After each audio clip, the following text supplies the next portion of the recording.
Gọvanọ Chukwuma Soludo enyego ntụziaka ka akwụsị ịkwụ ụgwọ nkwado na-enye Nwafọ Orizu College of Education ozugbo n'ihi tupu wee ganye na ha akwụsị ụgwọ ọnwa dị iche iche ha jikọbara ndị ọlụfa n'ụlọ akụkọ nke a n'uju.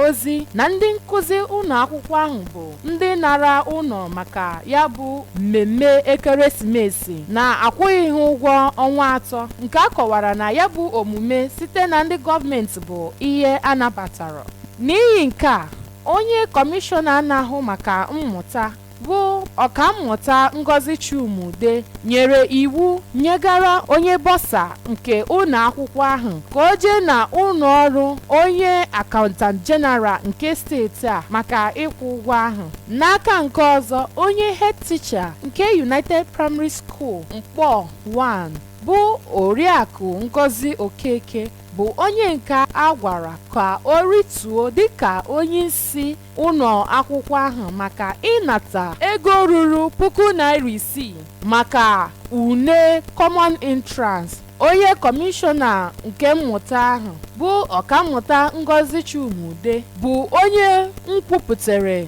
ya bụ ozi ma kwuo na omume ya bụ onye isi ụlọ akwụkwọ ahụ bụ nke abagidere na ezigbo amụma Gọvanọ Chukwuma Soludo nyere gbasara ụmụ akwụkwọ nọ na praịmarị skuul. Ọ gwakwara ya ka ọ hafenye ya bụ ọkwa nyegara onye nkacha na ndị nkụzi n'ụlọ akwụkwọ ahụ.